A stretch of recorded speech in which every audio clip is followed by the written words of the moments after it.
So see if you can spot a lie during this story, I guess. Is it the eye contact? Is it the mannerisms? It becomes a lot harder as we progress through the timeline of humanity. We're all mocking each other. We're all imitating each other. We're all learning from each other.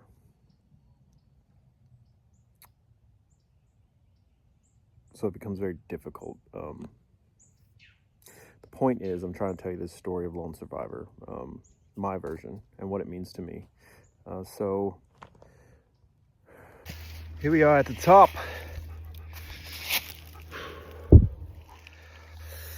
You know, it's supposed to go a lot different in my head, how it always does, right? No words can express fully, no actions can fully express the love and hatred I have for the community. I hope you enjoy the video. And this dog is annoying sometimes. Hey. But I'm annoying too, so it's like we both made for each other.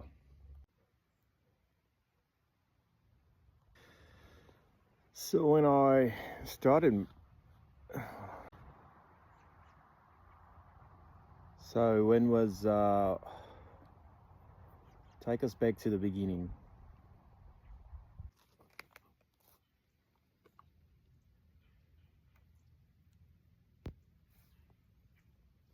It's like we're getting some rain.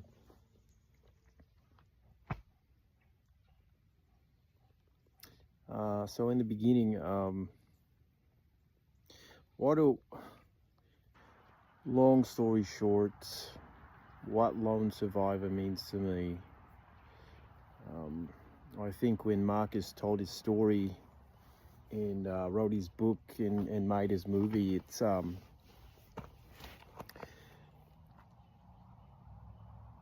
was beginning me, like a lot of people, that journey into psychological operations and going through our own journeys in life. So it was at a point in time where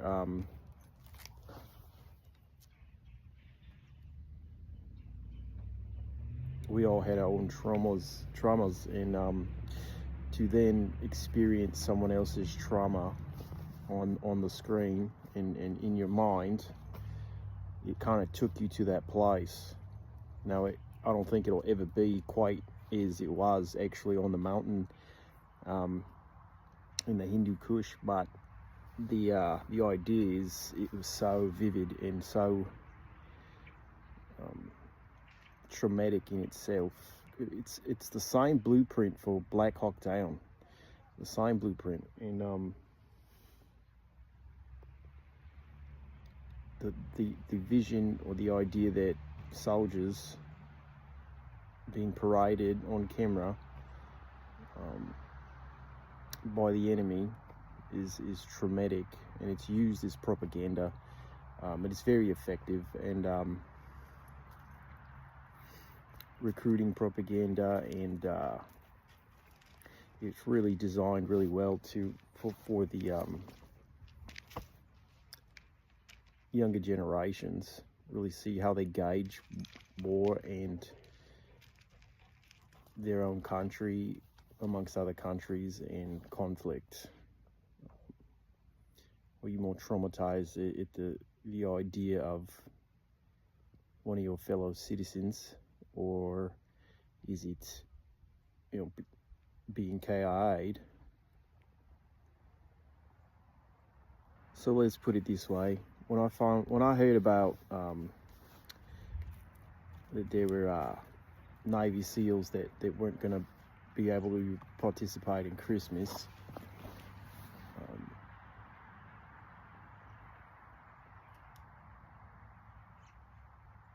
it really struck home.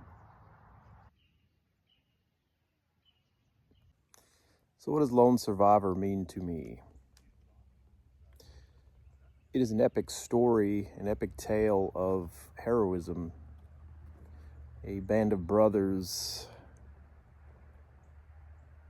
fighting alongside each other and trying to get home. Top tier professionals. So in order to kind of go back to my beginning, I've been kind of sharing that the last year or so on Facebook, social medias, and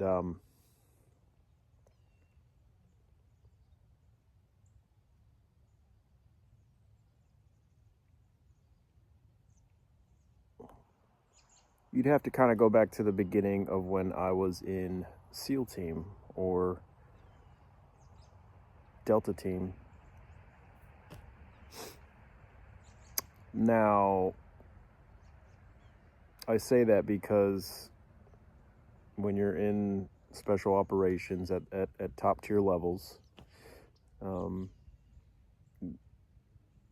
we have been known to identify as each other, depending on the occasion.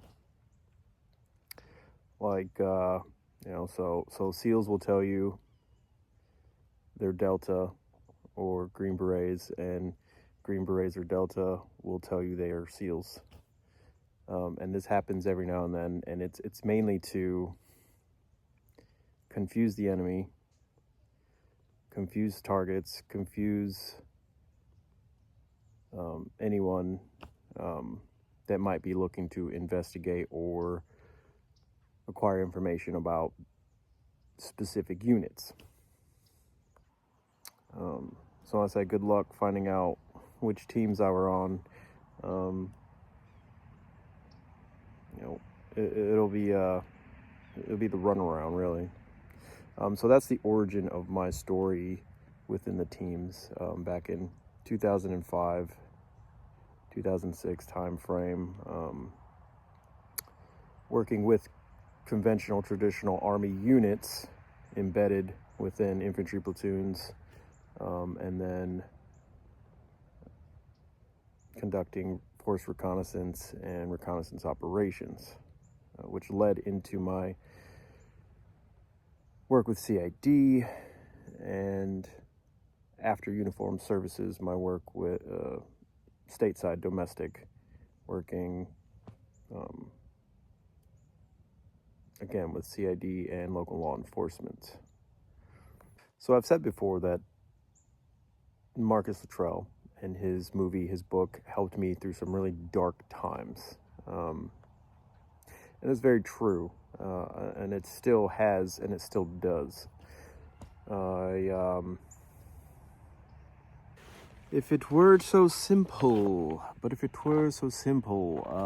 explain myself and why I'm doing this right now. I keep getting sidetracked with Navy SEAL stories. And I don't know why. It's just like this. I want to troll sometimes. Like I just want to troll, and then I don't. It's so weird. It's like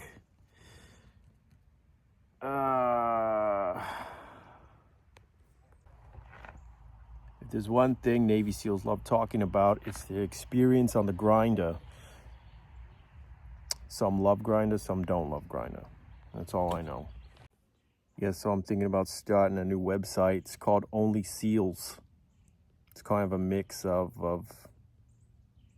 different things kind of pulled together, but the idea is it's Only SEALs. And you can talk about all your grinder stories and everything. Rick James, that's a super freak. And that's what the people want, that's what the people want, and I get that. All right, so enough with the negativity. I actually, stuff I've said in the beginning is some of the truest things ever. Marcus Luttrell's story has helped me in so many different ways. So what happens when you share a story with someone or the world? It becomes the world's story. No, I chose to share my story with the world, and you know, it happens to be people identify with that stuff, you know, even if it's not on a large scale. Hollywood production storytelling, it's not an uncommon story. So it becomes the world's story. They identify with this. They're traumatized by it. They've gone through similar experiences, or the fact that you're telling this story and these things happen in life can be traumatizing. Case in point, lone survivor.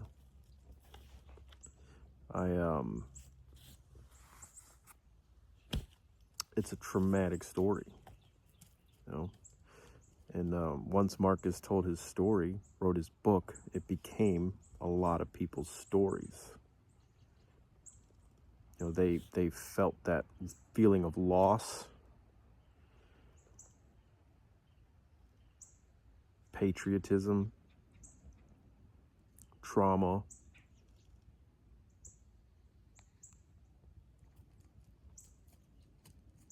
All of those things.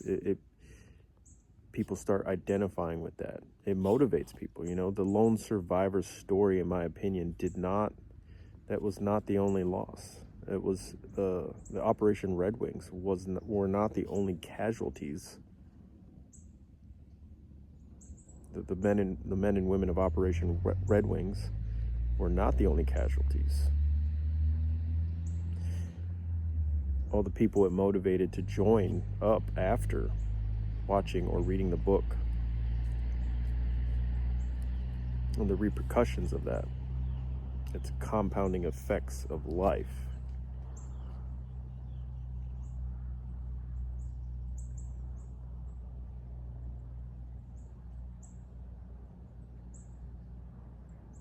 Survivor's guilt. People see that, and they're going through their own journey of recovery and trauma and coping, and they see this epic tale of heroism, and they feel like they haven't done anything. They feel like they're not worthy. We were on that mountain with you in that moment, Marcus Luttrell. We were on that mountain with you. You brought us to that mountain. Yeah, I'm grateful for it. And that the story changed me. Unfortunately, I was also going through my own trauma and drama and healing process with the VA. So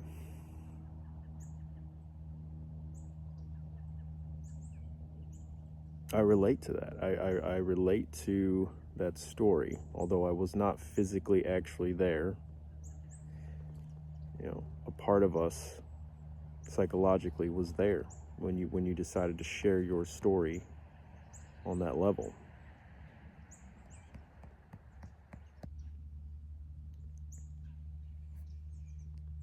So I'm here to tell you, Marcus, that there are 2 lone survivors of Operation Red Wings.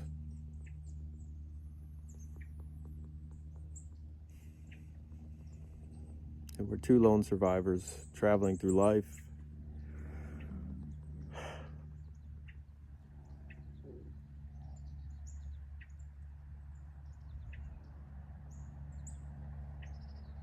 Another observation I'd like to make is that a lot of these top tier guys that police the community and fight against terrorism or injustice or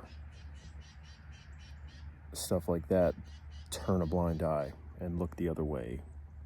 You know, ignore the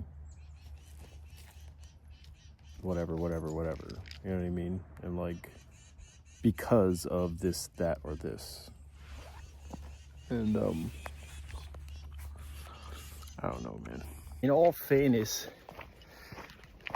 with the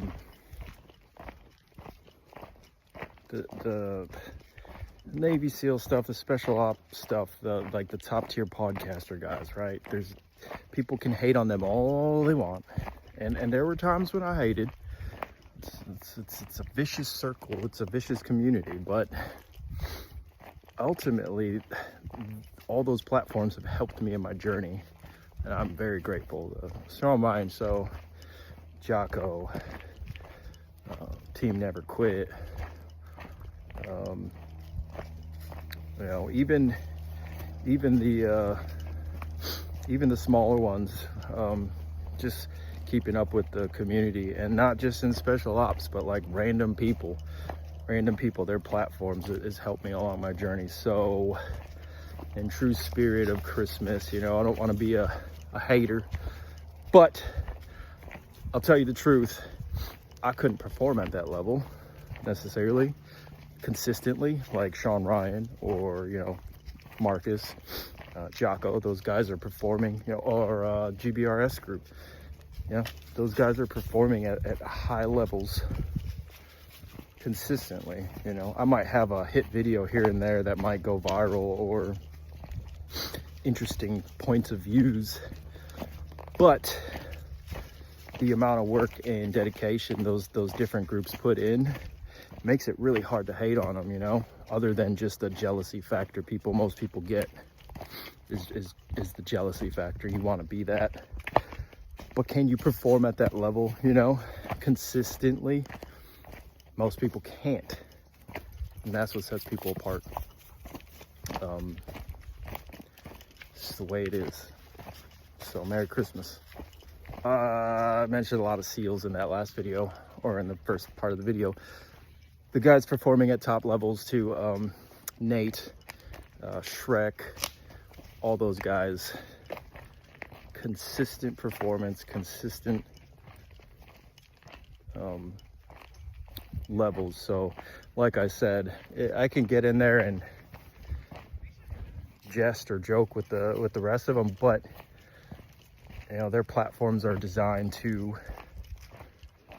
you know, the way they are, it helps a lot of people, and they can keep, you know, they can keep performing at those levels consistently, which is what the people need. So again, shout out to the other side of the spectrum of the hats off to y'all.